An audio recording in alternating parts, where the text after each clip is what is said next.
بسم اللہ الرحمن الرحیم حامدن و مصلیاً این خان ریسرچ سوسائٹی سے حاضر خدمت ہے آپ کا بھائی مفتی نذیر احمد خان۔ دو باتوں کا سمجھنا بہت ضروری ہے، ایک ہے صحت عمل اور ایک ہے قبولیت عمل۔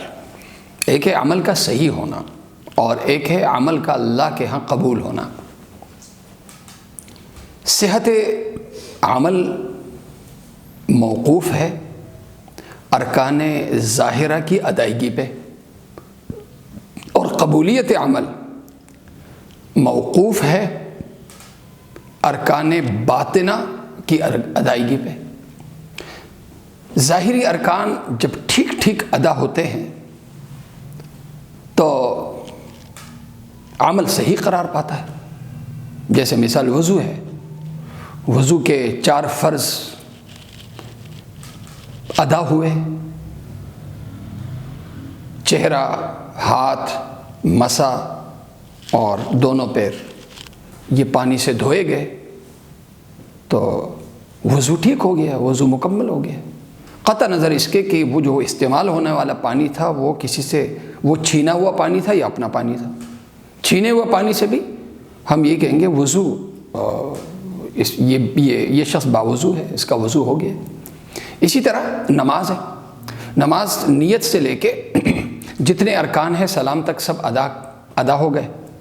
اب کہا جائے گا کہ نماز کیونکہ سارے ظاہری ارکان ادا کر دیے گئے لہذا نماز صحیح ہوئی، قطع نظر اس کے کہ اس کا دل و دماغ نماز پڑھتے وقت حاضر تھا کہ نہیں تھا، لیکن نماز درست ہو گئی۔ اسی طرح روزہ ہے، روزے کے ظاہری ارکان کیا ہے؟ کھانے سے، پینے سے اور ہم بستری سے بچنا، نہ کھانا، نہ پینا اور ہم بستری نہ کرنا، سحری سے لے کے افطار تک۔ ظاہری طور پر جس نے یہ کیا نیت کر کے تو اس کا روزہ ہو گیا۔ یہ اعمال کی درستگی ہے، عمل کی صحت ہے۔ لیکن عمل کی صحت اکیلے ایسے ہے جیسے جسم بلا روح۔ جسم ایک ویزیبل باڈی ہے، روح انویزیبل باڈی ہے۔ روح کے بغیر جیسے جسم کچھ نہیں، جسم روح کے بغیر کچھ نہیں، اسی طرح اعمال ظاہرہ اگر مکمل ہوں لیکن اعمال باطنہ کی اگر تکمیل نہ ہو تو یہ ایسے ہی ہے جیسے جسم بلا روح کے۔ اس لیے یہ دین عمل کی قبولیت کے لیے ارکان ظاہرہ کے ساتھ ساتھ ارکان باطنہ کا مکمل ہونا بھی ضروری قرار دیتا ہے۔ اگر ارکان ظاہرہ تو مکمل ہیں لیکن ارکان باطنہ مکمل نہیں ہے تو یہ اگرچہ یہ عمل صحیح ہے لیکن اللہ کے ہاں یہ عمل قبول نہیں بلکہ مردود ہے۔ سورہ ماعون کی آیت ہے نماز کے تعلق سے، فویل للمصلین الذین هم عن صلاتهم ساہون۔ ہلاکت ہے ان نماز پڑھنے والوں کے لیے جو نماز کے ظاہری ارکان تو مکمل کرتے ہیں لیکن نماز پڑھتے ہوئے ان کا دل و دماغ نماز سے غافل ہوتا ہے۔ لہذا اگر دل اور دماغ حاضر نہیں ہوں گے تو جو ارکان جو باطن رکن ہے اس کی ادائیگی نہیں ہوئی۔ جب ادائیگی نہیں ہوئی تو یہ عمل اللہ کو قبول نہیں ہے بلکہ اللہ کے ہاں سے یہ مردود ہے، اور یہ نماز الٹا نمازی کے لیے وبال ہے۔ اسی طرح اب آتے ہیں روزے پہ۔ اللہ کے نبی صلی اللہ علیہ وسلم کی حدیث ہے، صحیح بخاری کی روایت ہے، راوی ہیں حضرت ابو ہریرہ رضی اللہ عنہ، من لم يدع قول الزور والعمل به فليس لله حاجة في ان يدع طعامه وشرابه۔ ایک نمازی ایک روزے دار روزہ رکھ کے بھی، یعنی اس نے کھانا چھوڑا ہوا ہے، پینا چھوڑا ہوا ہے، بستری چھوڑی ہوئی ہے، اور لیکن اس زبان پہ اور جسم سے نکلنے والے اعمال پہ کنٹرول نہیں ہے، اگرچہ پیٹ پہ اور شرمگاہ پہ کنٹرول ہے۔ فرمایا کہ اگر ظاہری ارکان تو اس نے پورے کیے ہیں اور جو باطنی ارکان ہیں زبان پہ اور اعضاء پہ کنٹرول، خاص طور سے زبان پہ کنٹرول اگر یہ نہیں ہے اس کا تو یہ ایسے روزے کی اللہ کو کوئی ضرورت نہیں ہے، یعنی یہ روزہ اللہ کے ہاں قبول نہیں ہے۔ یعنی کیا مطلب؟ روزے کا جو ظاہری تصور ہے وہ یہ ہے کہ 2 اعضاء کے ارد گرد حصار باندھ دو، بھائی یہ روزہ ہے۔ پیٹ کے اندر کوئی چیز نہیں جانی چاہیے، شرمگاہ سے کوئی عمل نہیں ہونا چاہیے، بس یہ روزہ ہے۔ لیکن دین یہ کہتا ہے کہ صرف روزہ یہاں تک نہیں ہے، روزے کا تعلق ہر عضو سے، خاص طور سے منہ سے ہے۔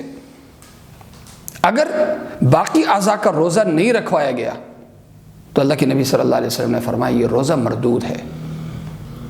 سنن دارمی کی روایت ہے، اللہ کے نبی صلی اللہ علیہ وسلم نے فرمایا کم من قائم کم من صائم لیس له من صیامہ الا الظمأ وکم من قائم لیس له من قیامہ الا السحر۔ بہت سے روزے دار ہیں، انہیں بجز پیاس کے روزے کا کوئی فائدہ نہیں، کوئی حاصل نہیں، اور بہت سے عبادت کرنے والے بجز شب گزاری کے انہیں کوئی ثواب نہیں ملے گا۔ کیوں؟ ارکان باطنہ کی تکمیل نہیں ہوئی۔ لہذا دو اعضاء کے ارد گرد، دو اعضاء پہ کنٹرول لانے کا نام روزہ نہیں ہے۔ یہ روزے کی صحت کے لیے اگرچہ کافی ہے، لیکن روزے کی قبولیت کے لیے اللہ کے نبی صلی اللہ علیہ وسلم نے فرمایا زبان پہ اور اعضاء پہ کنٹرول۔ دوسری حدیث میں اللہ کے نبی صلی اللہ علیہ وسلم نے ارشاد فرمایا، اور یہ صحیح بخاری اور صحیح مسلم دونوں کی روایت، اللہ کے نبی صلی اللہ علیہ وسلم نے فرمایا الصیام جنۃ، روزہ ڈھال ہے، فَإِذَا كَانَ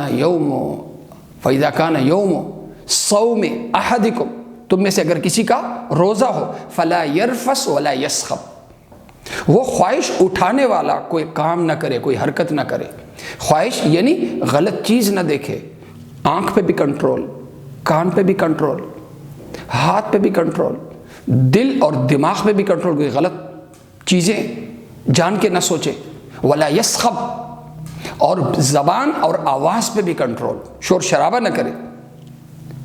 فَإِنْصَابَهُ أَحَدٌ أَوْ قَاتَلَهُ، ایک شخص سامنے اس کو مجبور کر رہا ہے گالم گلوچ پہ، لڑائی پہ، تو اسے لڑائی نہیں کرنی۔ کیوں؟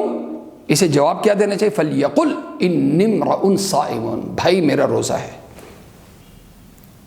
یہ صحیح بخاری صحیح مسلم دونوں کی روایت ہے، راوی ہیں حضرت ابو ہریرہ رضی اللہ عنہ۔ لہذا صحت روزے کے ساتھ قبولیت روزے کی بھی ہمیں فکر کرنی ہے، اور ہم نے یہ سوچنا ہے کہ بھائی روزہ صرف دو اعضاء پہ پابندی رکھنے سے روزہ مکمل نہیں ہوتا، بلکہ روزہ مکمل ہوتا ہے عضو پہ پابندی لگانے سے، عضو کو کنٹرول میں کرنے سے۔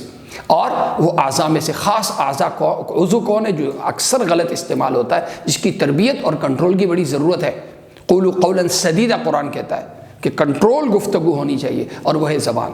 زبان پہ کنٹرول ہو، اسی طرح آنکھوں پہ کنٹرول ہو، کانوں پہ کنٹرول ہو، ہاتھ پہ کنٹرول ہو۔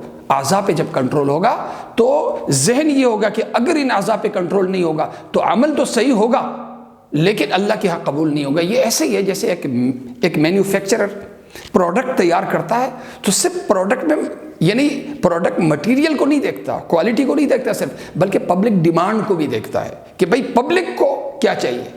تو اسی طرح ہم نے ظاہری اعمال کے ساتھ اس کی کوالٹی، عبادت کی کوالٹی کو بھی دیکھنا ہے، لیکن ساتھ ساتھ خدائی ڈیمانڈ کو بھی دیکھنا ہے کہ اللہ تعالیٰ کو کس قسم کی عبادت اللہ کو مطلوب ہے، روزہ کس طرح کا روزہ اللہ کو مطلوب ہے، کس طرح کی نماز اللہ کو مطلوب ہے۔ تو جب ارکان ظاہرہ اور ارکان باطنہ دونوں کی پابندی ہوگی تو یہ ہمارا عمل صحیح بھی ہوگا اور صحیح ہونے کے بعد قبول بھی ہوگا۔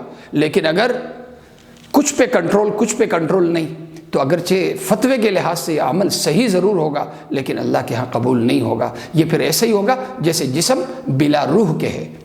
روح اور جسم دونوں سے جیسے انسان مکمل ہوتا ہے، اسی طرح ارکان باطنہ اور ارکان ظاہرہ جب دونوں کی پابندی ہوتی ہے تو صحت عمل اور قبولیت عمل کی وجہ سے وہ عمل پھر صحیح بھی قرار پاتا ہے فتوے کی روح سے، اور اللہ کے ہاں وہ قبول بھی ہوتا ہے۔ لہذا ہم جو روزے رکھ رہے ہیں ہمیں یہ فکر کرنی چاہیے کہیں ایسا تو نہیں ہے کہ ہم محنت کر رہے ہیں اور ہماری محنت زیرو ہو رہی ہو، کہیں اس آیت کا مصداق نہ بن جائے حل اتاک حدیث الغاشیہ وجوہ یومئذ خاشعہ عاملۃ ناصبہ۔ بہت سے کام کرنے والے اپنے آپ کو تھکانے والے ہیں لیکن سوائے تھکاوٹ کے اور بے جان عمل کے انہیں اس کا کوئی ثواب، کوئی صلہ نہیں ملے گا۔